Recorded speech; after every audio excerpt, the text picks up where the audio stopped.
welcome to Brandex Reviews. Now, regular viewers of the channel may remember last year I did a review of these Kinder Surprise toys. These little guys here, these Marvel toys, that were done by Kinder Surprise.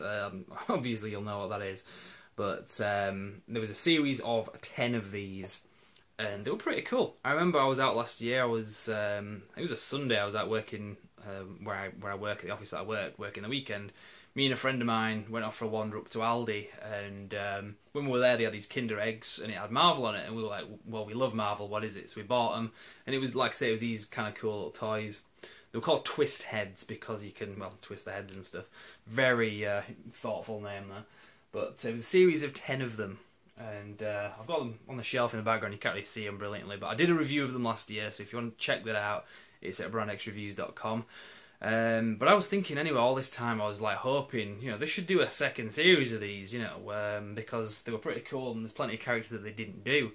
What about Nick Fury? What about Falcon? What about Black Widow and Hawkeye? It would be great if they did a second series. I was almost kind of quoting Alan Partridge. Has he given you another series? No, he won't give me one. Give him another series, you swine. Yeah, give me another series, you shit.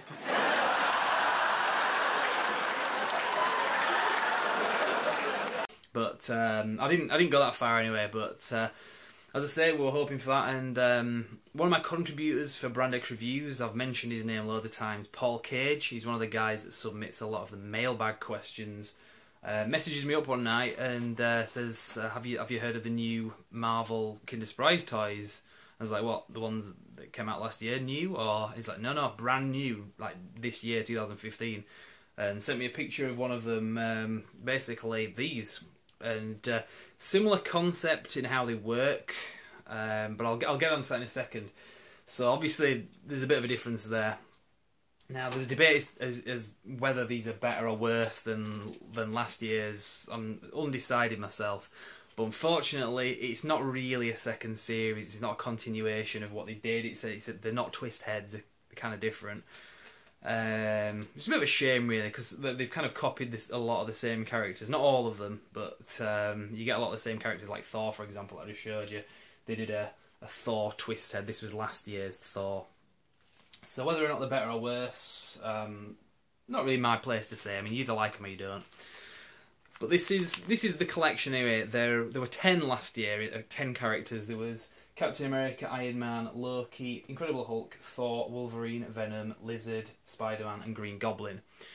This year, these are the characters that you get. So you've got Falcon, Iron Man, Hawkeye, Captain America, Thor, Loki, Nick Fury and the Incredible Hulk. And the difference with these is last year it was just a generic Marvel characters. You had Spider-Man and stuff like that. This year, it's Avengers Assemble. And Avengers Assemble obviously is one of the films, but this is the cartoon series Avengers Assemble. So these are based on a specific cartoon adaptation of Marvel Avengers. And this is one of the tickets, as you can see. And I'll show you the actual figures in here, because this is a review of the figures, so I better get them out. First off, I'll show you, this is what you're looking for in the shops. It's kind of an opened one, but you can see that's how it looks on the actual thing itself. I was lucky, I managed to get all these fairly easily without having that many spares. I got very lucky, and also I had a few contributions as well. In fact, Paul Cage, who alerted me to these, also gave me a couple of ones that helped me complete my collection. I'd also like to give a shout out to Lorna Walker and Stephen Crossley as well, because they helped me out. So yeah, I'll just go through them, just kind of tip them all out if I can without making too much of a mess. So I've shown you Thor. I'll give you a closer look at that anyway. So this is how he works. Now this had a couple of extra parts compared to the others. These fins that are on the side of his head, you had to attach them on. Now when you get these, they're usually like in the shell thing like that, and you have to attach them together. And the way these work, if you remember the twist heads last year, very weird concept. You kind of split the head in two, and then you kind of lock two characters' heads together, and then you twist it, and whoever's got the higher number of the two wins that battle, I guess. Kind of weird. But on these, bit simple, you don't have to like take the heads off and stuff. You just basically press the body down and you'll get a different number. And presumably it's kind of like rock, paper, scissors. You get two of them together and they just kind of do that, and whoever's got a higher number wins. So in this case, it would have been, what's a 2? Falcon landed on, what did he land on? A 6. So Falcon would have won that one. That's bullshit. Falcon would never win against Thor. But anyway, I'll show him close up. So this is the Thor one, and they have these loops on the back, and it sort of suggests on these tickets. Let's have a look at the Thor one. It kind of suggests here that if you get one of these kind of chains, kind of like what I've got here, you could loop it through one of these and wear it as a chain. Obviously for kids, I wouldn't wear anything like that. I'm wearing an Infinity Gauntlet pendant, and that's much more grown up. But yeah, they still look pretty cool anyway, and they stand up very well as well. They've got a kind of flat base that you can stand up on a shelf like that. So that's the Thor one. I've kind of rambled on about that one enough. Falcon, let's have a quick look at him. You can see how that works. You can see his torso there as well. Do a 360 of him like that. They didn't do Falcon in last year's wave, so that's kind of cool. There's a Hawkeye one, kind of moves like that. You can see he's got a bow and arrow there as well. There's not even, the backs of these, there isn't really much to the backs of them.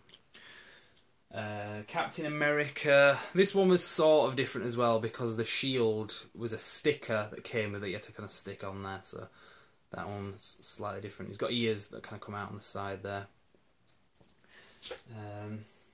Loki, that's another one. You can see the kind of look to it there as well. That's the Incredible Hulk. Kind of looks a bit goofy, but somebody said he looks like, I think it was a frog. There you go. That's how he works. Iron Man. Fairly generic Iron Man there. Not much really to show.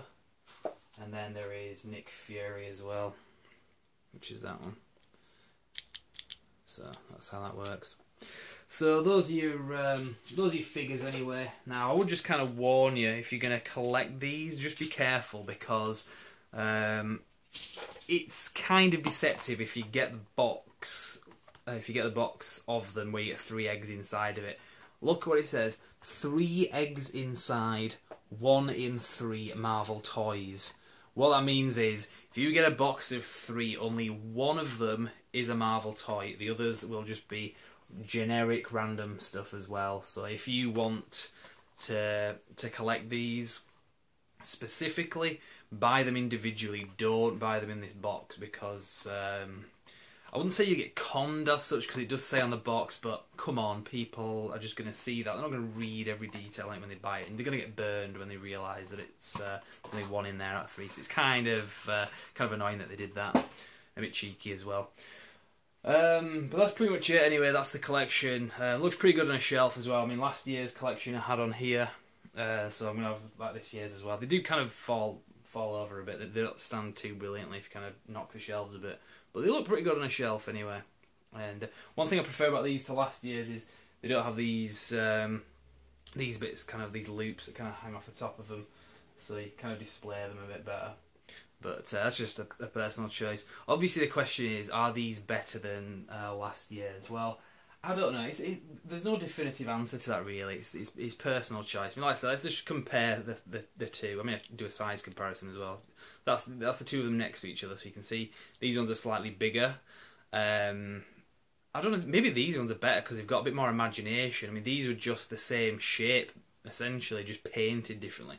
These have a different mould for each one that is unique. So you can see like the body and everything is different. It's not just a sort of a generic shell that's been painted for each character. So I would probably say for that reason, for that specific reason, these are better. But if you prefer the old ones, you prefer the old ones. So it's not really a debate to be had, but that's just the way I see it anyway. I think I'll leave it there. Like I say, there's not really much else you can say about Marvel toys and stuff, but that's my review anyway. Like I said, I think they're fairly new. It's quite recent that they've rolled these out. Kinder Surprise, Kinder Eggs. If you go into sort of general shops like Morrison's, Tesco, I think you can usually get 1 egg for about 65p, but sometimes they do offers where if you buy 2, you get them for like £1.10 for 2, so you're probably saving like 5 or 10p when you buy them in groups of 2. And like I say, I was fairly lucky in that when I bought them, I didn't get a lot of spares, and if you can get enough other people interested in buying them as well, that benefits you because you'll have somebody to trade with basically. So if you know somebody who's got kids, kind of just show them these. Maybe if you've got a spare, let one of their kids have it, because then they'll start collecting them, and then you'll have some spares. I know I'm totally like marketing for Kinder Surprise here, but as a collector, I just found that a pretty good tactic. So some of my spares, just kind of give them to people that got kids, and there you go. Before you know it, you've got somebody to swap with. But like I say, you can get them off eBay as well. If you go on there, people do tend to sell them if you're having a hard time getting the last few that you need. But yeah, I'd probably recommend, just like I say, just swapping with people. Also, use social media. I mean, I posted like a picture of some of mine on here, just saying, hey, is anyone else collecting these? And just random people came out of the woodwork and just started trading. Like I say, Lorna Walker, thanks a lot. In fact, I didn't even trade with Lorna. She just gave me a couple spare, so that really helped me out. So hats off to you, Lorna, for that as well.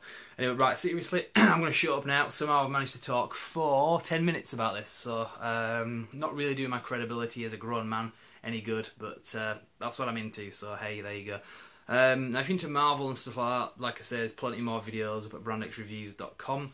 If you want to subscribe to the YouTube channel, you can do so. There's also a Facebook page, but if you go to brandxreviews.com, there's plenty of links on there for the Facebook page, for the YouTube channel, and so on, and there's going to be other updates as well.